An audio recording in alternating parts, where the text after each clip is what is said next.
The county ground has been home to Swindon Town FC for over 100 years, 129 to be exact. In this time, the club have won the League Cup, they've been in the Premier League, they've had all the ups and downs a football team can ask for, and it's all happened here at this ground. Swindon Town was formed back in 1879 as the Spartans and moved into the county ground 17 years later when a grandstand was built by a local brewer named Thomas Arkle. Just outside of the stadium is the County Ground Hotel pub, which is owned by Arkle's Brewery and dates back to 1897. Tons of history is packed into this stadium, including the fact that prisoners of war were kept in little huts on the pitch during the Second World War, and for this the club were given around £4,500 in compensation. They may have then used this money to become the first club in the Football League in 1951 to install floodlights.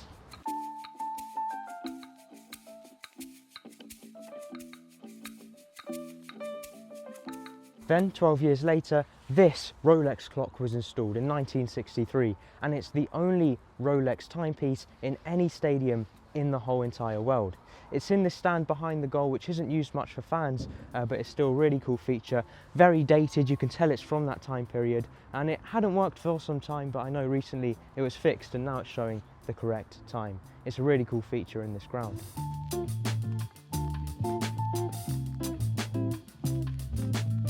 These are the posh seats. I think this is going to become a regular thing on this channel because we've done it at Cambridge, did it at Lewis not long ago.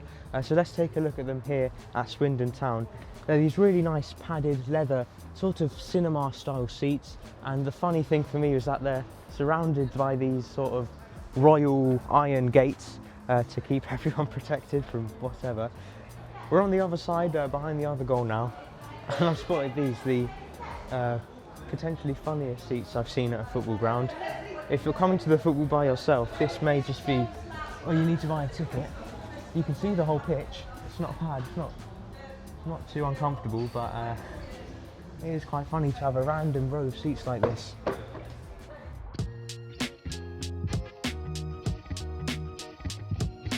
In 2023, the club actually bought the stadium because it was always owned by the local council, and this was in a joint venture with the club's supporters trust. It cost them around £2.3 million, which is a lot, but obviously owning your own stadium can help a lot in terms of future developments, building new stands. Most of this current ground structure, it was built between 1950 and 1990 to 95, and so most of it is still okay for now.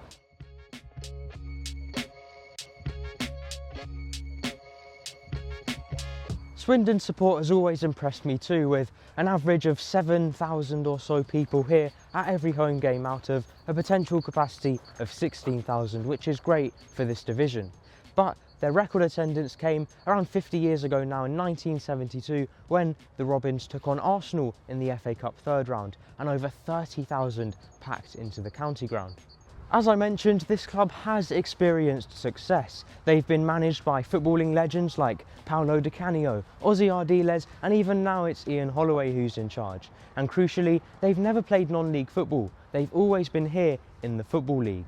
That being said, with them currently playing in mid-table and League Two, it does feel like they're somewhat of a sleeping giant of English football.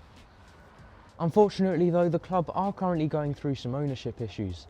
Chairman Clem Morfuni has been accused by fans of a lack of investment and poor communication, and there has been consistent cash flow problems as well. The club had one of their worst seasons in their history last year, finishing 19th in League Two, and since fans have protested and the Supporters Trust has even come out with a letter of no confidence in the Australian businessman. We then had another look outside and came across this statue of Swindon Town legend Don Rogers, who scored 2 goals in the town's win against Arsenal in the 1969 League Cup final. And a bit further away we came across this beautiful cricket pavilion belonging to Swindon Cricket Club. It's also called the County Ground and was built around the same time as the football stadium in the 1890s. And then next to this pavilion you've got a whole sort of youth and training centre. You've got this massive football dome here, we've got one closer to home at Watford's training ground, so similar to that. There you've got the Community Foundation building, so it's good to see the club are so involved in their local community. Then you've got more 3G AstroTurf pitches over there, which I think kids are currently using, which is great as well. And then of course you've got the county ground itself. Now, as always, it's food time. I've seen online that Swindon actually do a foot-long sausage roll for about £3, but we decided to eat outside. And I must say, take a look at that. Cheeseburger, onions, ketchup. The cheese has all sort of gone crispy around the edges. The buns were toasted as well on the grill. You've got these chips.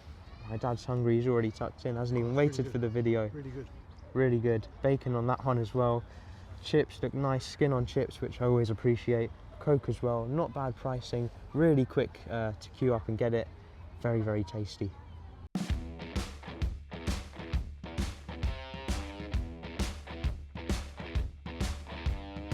Well, we've got about an hour now till today's fixture, which is Swindon taking on Accrington Stanley. Now, this game was a fairly decent one, despite it ending 0-0. It was Swindon's 4th draw on the bounce, which isn't too bad considering they're in 15th place, so they're not going to go down, they're not going to go up. It's more about just planning for next season now. As for Accrington Stanley, it was a decent point for them on the road, and despite being in 20th place, it's looking more and more likely now that they are going to be staying up in League Two for next season. There was a few good chances in this game, the ball hit the woodwork a couple of times. However, the thing that most impressed me was the attendance of over 7,000.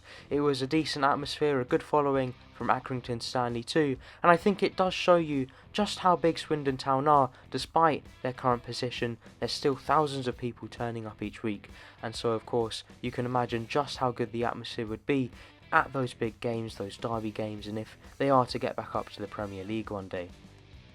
Thank you very much to both Chris and Callum from the media team for looking after us and arranging my time here. Once again, I've enjoyed, and a big thank you to everyone at home watching too. Make sure to like, subscribe, share and comment, and I'll see you in the next video. Bye.